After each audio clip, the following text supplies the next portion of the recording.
I knew the sentence before I knew the courage. It arrived in pieces, first as a pressure behind my teeth, then as a shape in my mind, then as a simple, plain warning that would have sounded almost childish if I'd forced it into the air. I could feel it waiting there, poised on the edge of becoming real, as if language itself was a door I could still choose not to open. There are moments when silence doesn't feel like nothing. It feels like a weight you agree to carry. It settles into your chest and asks you, without words, how much you are willing to owe yourself later. I remember the way my mouth dried, not from thirst, from restraint, from holding back breath the way you hold back truth. My tongue kept touching the back of my teeth like it was checking the lock on a gate. My throat tightened, then loosened, then tightened again, as if it couldn't decide which was worse, speaking or swallowing. The room around me was alive with sounds that made it easier to disappear inside my own skull. Paper turning, a chair shifting, the dull scratch of something being underlined, the soft, impatient rhythm of boots on a hard floor, a low voice somewhere to my left, amused at something that wasn't funny, the smell of smoke trapped in fabric, the familiar bitterness of old coffee. Ordinary things, layered on top of something that was not ordinary at all. I kept telling myself I was being careful. That careful was respectable. That careful was what you were supposed to be when everyone else was already tense and sharp and exhausted. I told myself that caution was discipline, and discipline was virtue. I told myself a warning spoken at the wrong time could do more harm than good. But the truth was uglier than that. I was afraid of the sound my own voice would make. I was afraid it would come out thin, unconvincing, too soft. I was afraid the warning would lose its power the moment it became audible, that it would turn into a question, or worse, a doubt. I could already imagine faces turning toward me, not with curiosity, but with that quick, hard evaluation people reserve for weakness. I could imagine the pause afterward, the kind of pause that doesn't invite you to continue, only invites you to regret that you started. And beneath that, deeper, there was another fear I didn't want to name, the fear that I might be wrong. Not wrong in a harmless way, not wrong the way you misjudge weather or distance, wrong in a way that would stain me, wrong in a way that would make me the problem instead of the problem I was trying to point at, wrong in a way that would make the room colder the next time I entered it, the way men go quiet around someone who has embarrassed himself.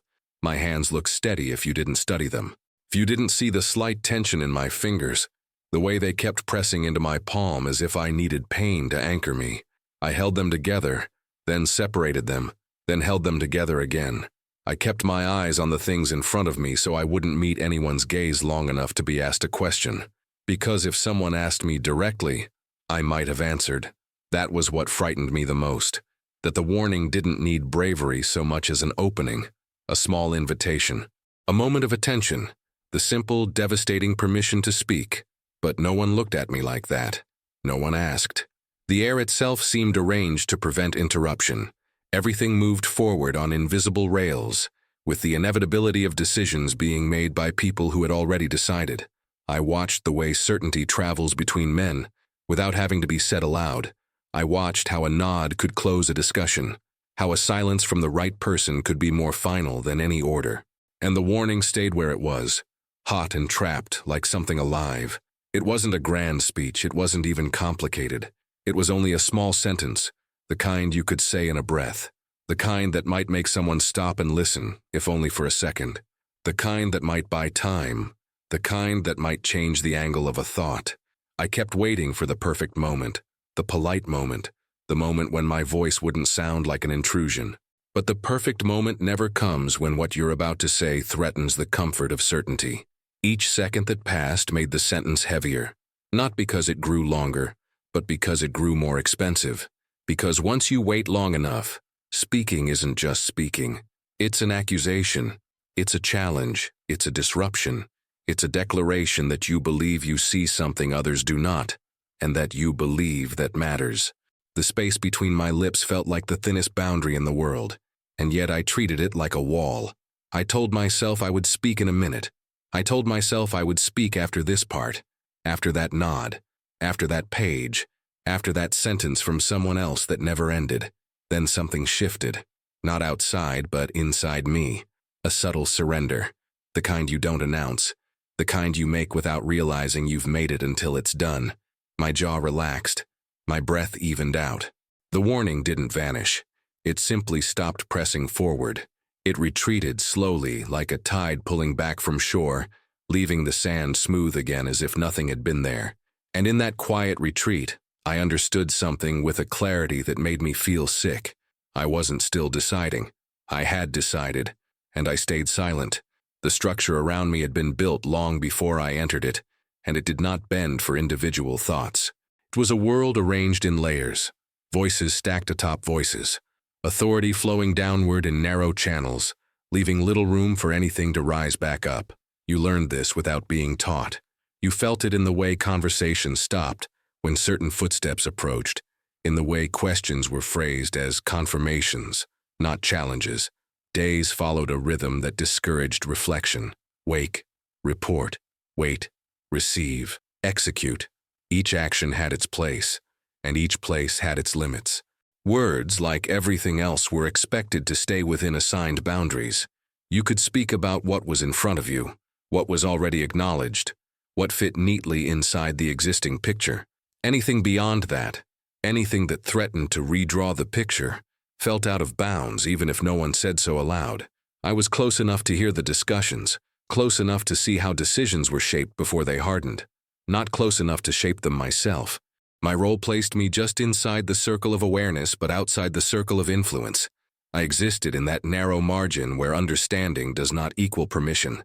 The men who spoke with confidence did so because confidence had been rewarded here for a long time. They had learned that certainty traveled well through the system, that doubt slowed things down, and that slowing things down was treated as a kind of failure. The war did not pause for hesitation. That idea hung over everything, unspoken but ever present, like a rule you broke only once. There was an expectation, not written, not stated, that everyone knew where they stood. You were supposed to understand how much of your mind belonged to you, and how much belonged to the structure you served. You were supposed to know when to contribute and when to disappear. Most people learned quickly. Those who didn't were noticed, and being noticed was rarely a good thing. Authority didn't need to shout. It existed in glances, in the way a conversation could be redirected with a single raised eyebrow, in the quiet confidence of men who had made decisions before and lived with them, or at least survived them. Experience, or the appearance of it, carried enormous weight. When someone like that spoke, the room leaned in without realizing it had done so. I watched how plans were discussed not as possibilities, but as necessities. Language was careful in a different way here, not cautious but definitive. Words like if and maybe were trimmed away until only when remained. The future was spoken of as though it had already been negotiated and signed. No one asked for dissent. That wasn't because dissent was forbidden.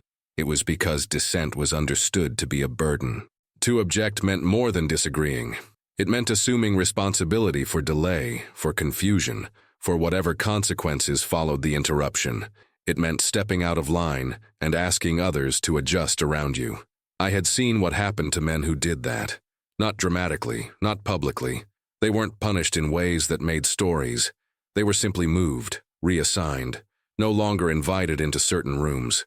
Their names appeared less often on lists that mattered. Their presence became optional. It was subtle enough that you could pretend it was coincidence. The environment trained you to measure every word before you let it escape, not because you were afraid of being wrong, but because being inconvenient carried its own quiet penalties. Efficiency was prized. Momentum was sacred. Anything that slowed the machine, even for good reasons, was treated with suspicion.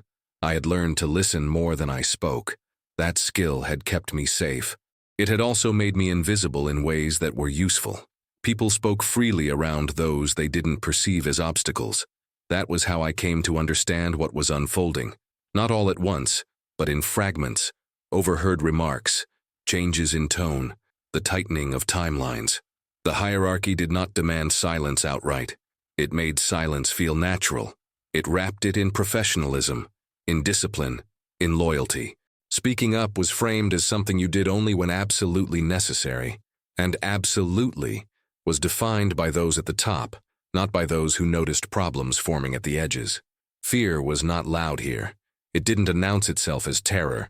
It existed as calculation. as awareness.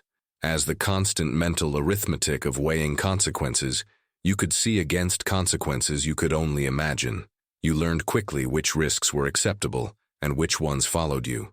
I told myself that if the concern truly mattered, someone else would raise it.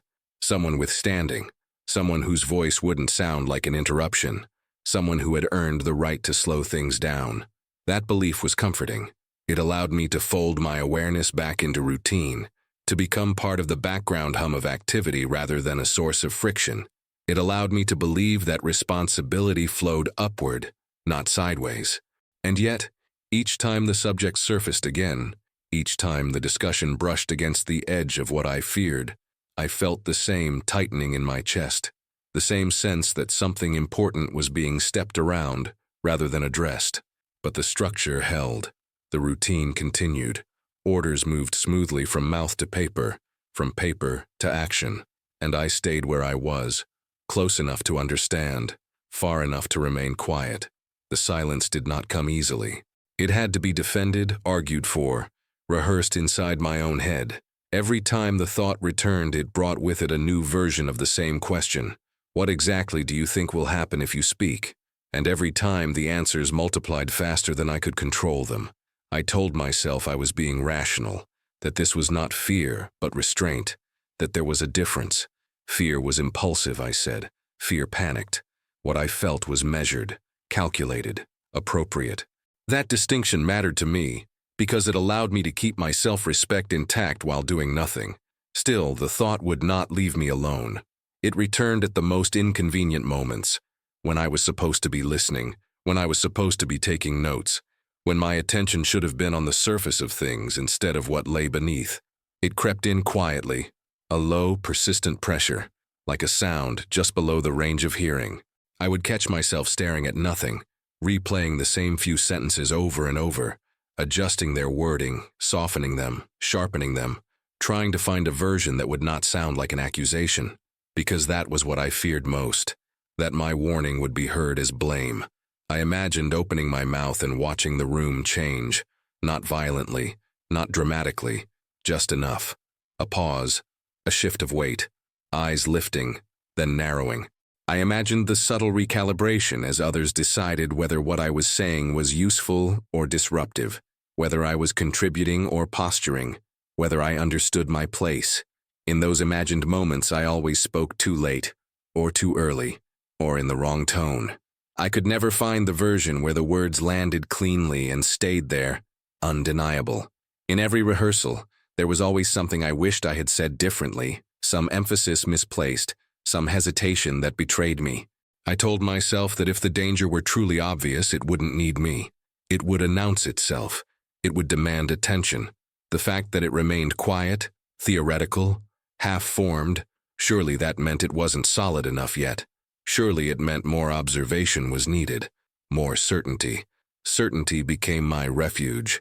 I began to treat it as a prerequisite rather than a luxury.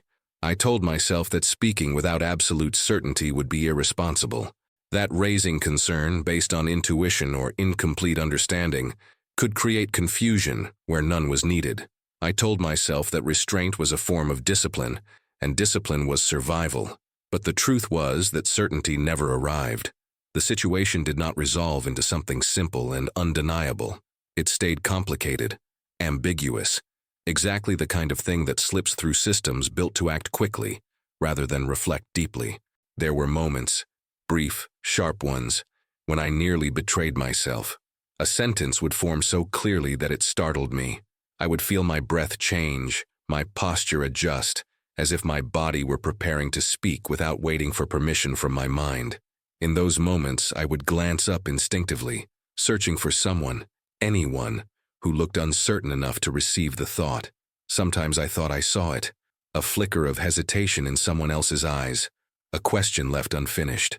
And for a heartbeat, I would feel less alone, as if the burden might be shared, as if I could speak and not be singular. But the flicker always passed.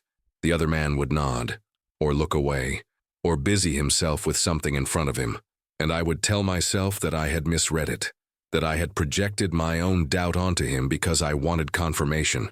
I imagined the consequences of speaking in excruciating detail. Not the grand consequences, the kind history records, but the small, personal ones that accumulate quietly, the loss of trust, the subtle distancing, the way conversations might stop when I entered a room, the way my presence might start to feel conditional. I imagined being labeled difficult, or cautious, or worse, unreliable, someone who hesitated, someone who complicated things, someone whose judgment could not be trusted under pressure. Those labels mattered more than I wanted to admit. They shaped futures here. They decided who was listened to and who was tolerated. I had worked too long to earn a place where I was seen as competent, steady, dependable. I did not want to be remembered for the moment I disrupted the flow. And beneath all of that was another fear, quieter but more corrosive. The fear that even if I spoke, nothing would change. That was the most paralyzing possibility of all. To risk everything, to step forward, to expose myself, and then watch the decision proceed unchanged.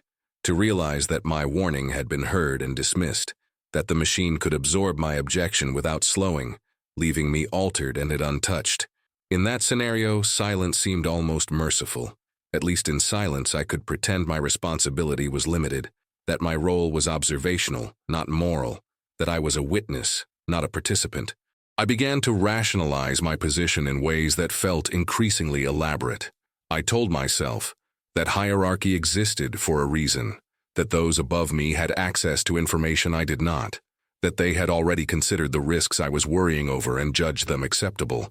I told myself that my perspective was too narrow, too close to certain details, lacking the broader view required to make such decisions. I told myself that doubt was natural under pressure, and that learning to manage it, rather than act on it, was part of maturity. Each rationalization soothed me briefly, like a hand pressed against a wound, but none of them lasted. The thought always returned, slightly altered, slightly heavier. What if you are the only one who sees this?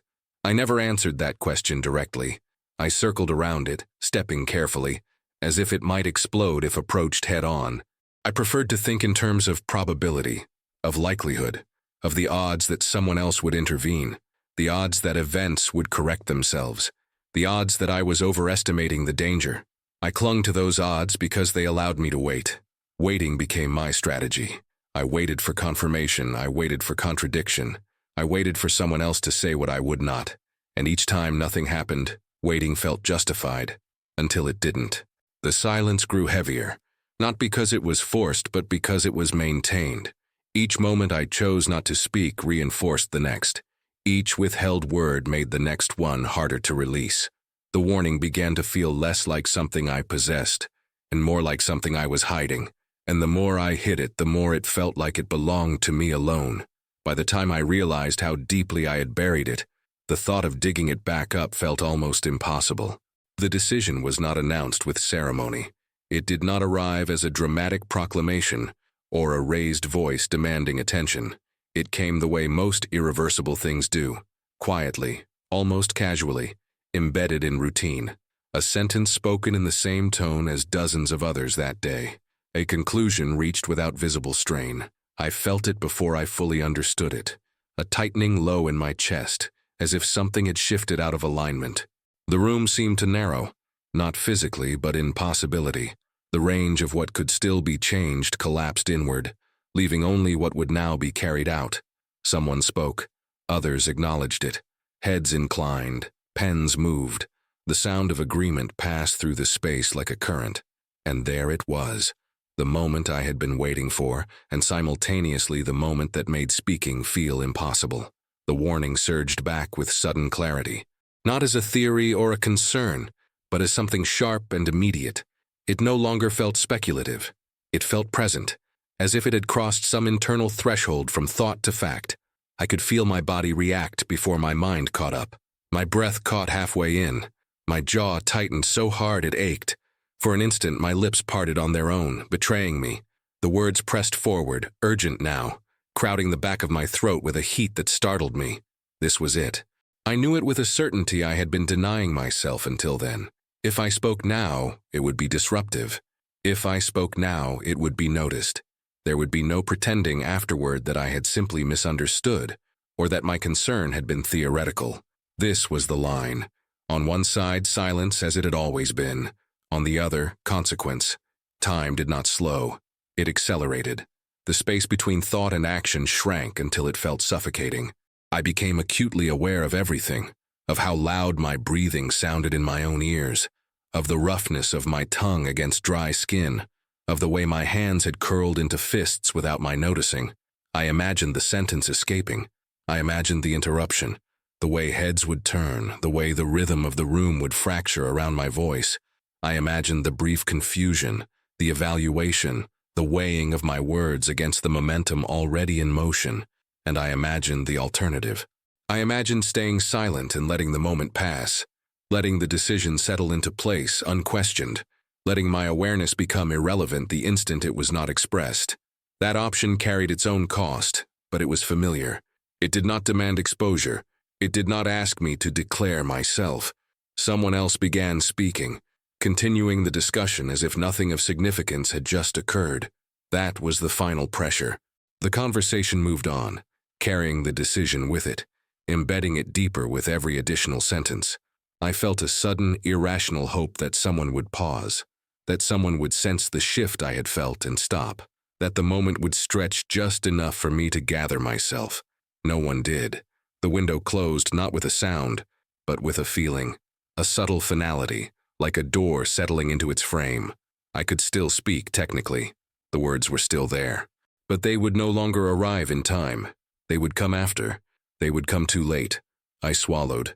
The physical act was small, almost imperceptible, but it was decisive. With it, the words retreated. Not all at once, but enough. The pressure eased. My lips closed. My breath resumed its normal rhythm. I nodded when it was appropriate. I wrote when I was expected to. I performed the motions required of me with a precision that surprised even myself.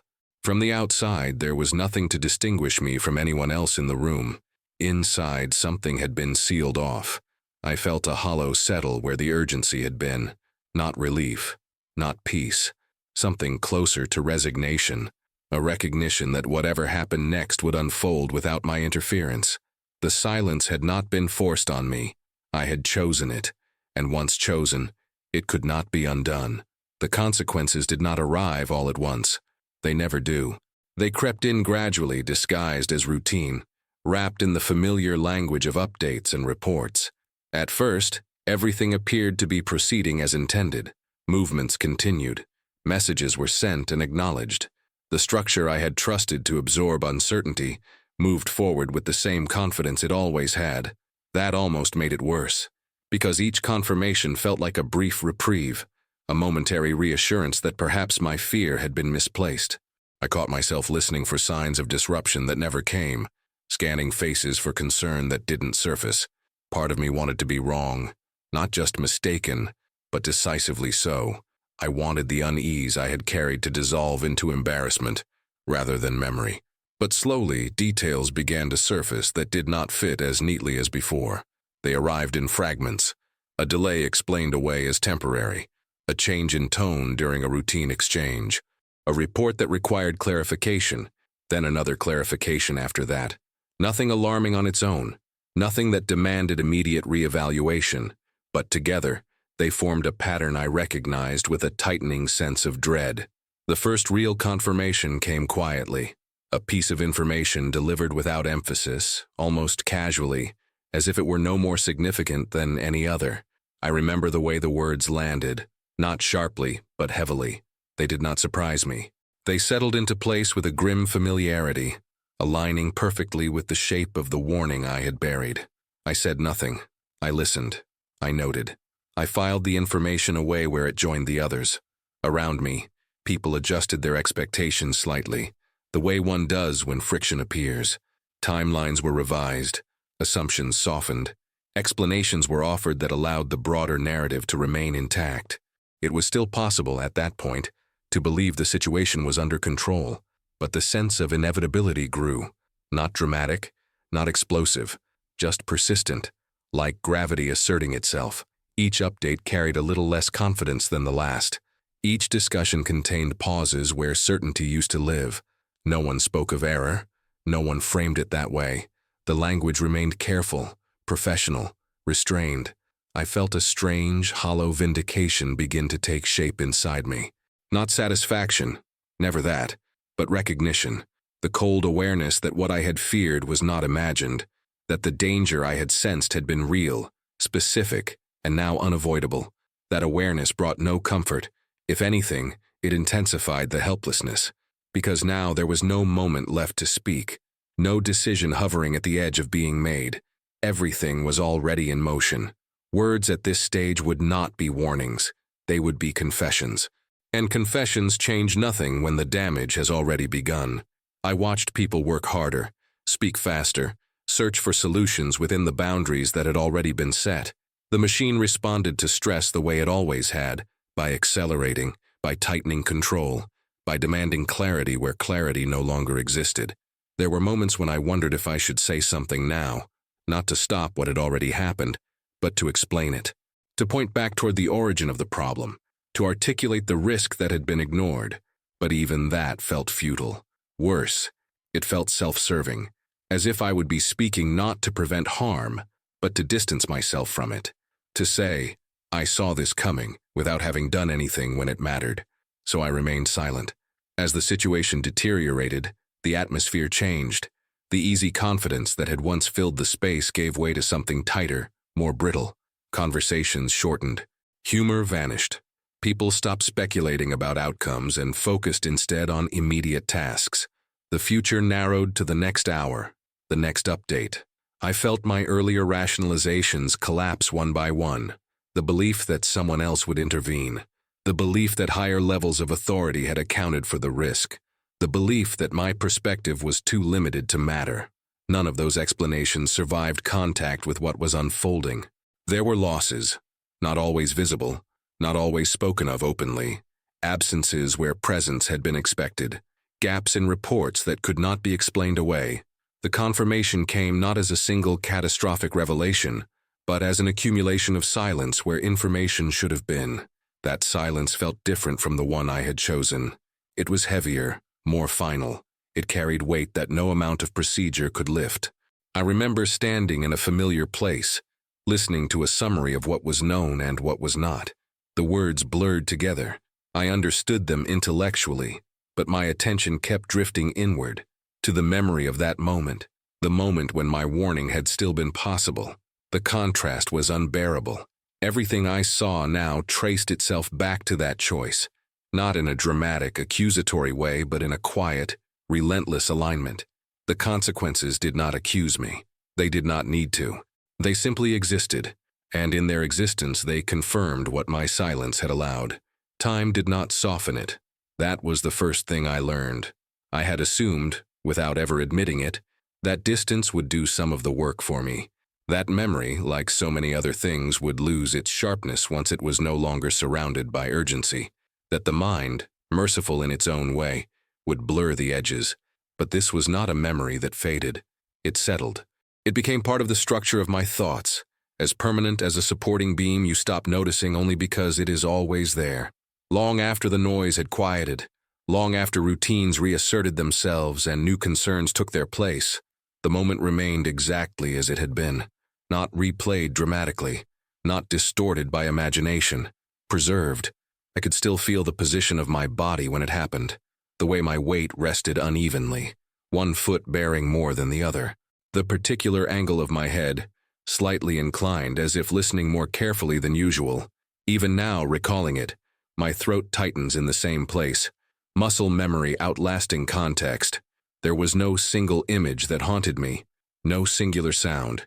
It was the absence that persisted, the sentence that never crossed into air, the warning that existed fully formed and then was unmade by my own restraint. That was what returned to me, uninvited in quiet moments. I would be sitting alone, my hands occupied with something trivial, and suddenly feel it again. That pressure, that near release, as if my body remembered something my mouth had refused to do. Sometimes I caught myself inhaling sharply, the way I had then, and had to remind myself there was nothing left to say. I did not speak about it, not to anyone. There was no language for it that did not sound like justification or confession, and I wanted neither. To explain would have been to frame myself, to assign motives, to suggest that my silence had been a decision worthy of examination.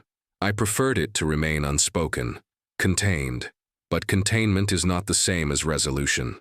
In the years that followed, I became acutely aware of moments when others hesitated. I noticed the slight pauses before someone spoke, the way a sentence could hover unfinished, the way eyes sometimes searched a room for permission. Each time, something inside me tightened, not in judgment but in recognition. I knew exactly what that pause contained. I knew how heavy it could become. I never intervened. That too became a habit. The guilt did not announce itself as guilt. It did not accuse or shout. It did not arrive with tears or dramatic self-reproach. It arrived as a quiet adjustment to how I saw myself, a subtle lowering of expectation, a private understanding that there was a limit to what I would do when the cost became personal. That understanding was the hardest part to live with, because it meant the silence was not an anomaly, it was a revelation. I could trace its influence through the rest of my life in small, unremarkable ways, in moments when I chose caution over clarity, when I deferred, when I waited for someone else to lead. Each time the justification came easily, each time it sounded reasonable, and each time the memory shifted slightly, not fading but settling deeper, reinforcing the shape it had already taken.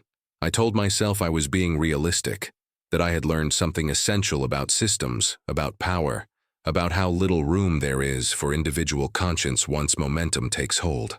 I told myself that awareness without authority is a dangerous burden, and that survival sometimes requires setting it down. But those explanations never reached the place where the silence lived. That place was untouched by logic. It existed in sensation, not argument, in the remembered feel of words pressed back into flesh, in the knowledge that I had been present at the exact point where something could still have been altered, and had chosen not to alter it. I learned to live alongside that knowledge, but I never learned to carry it lightly. There were nights when I woke with the distinct impression that I had just spoken, that the warning had finally escaped, late but audible. In those moments there was a brief, disorienting sense of relief, so vivid it felt almost physical, and then awareness would return, bringing with it the familiar weight. Nothing had been said. Nothing could be unsaid. I do not revisit the outcome. I do not catalog what followed. That is not where the cost resides. The cost lives earlier, in a moment so small it could easily be overlooked. A breath held, a swallow, a nod. I understand now that silence does not end when the moment passes. It continues. It reshapes memory. It alters how you listen to your own thoughts, how seriously you take them, how quickly you dismiss them when they become inconvenient. The warning did not disappear. It did not fail. It died where it was born, and it has been living with me ever since.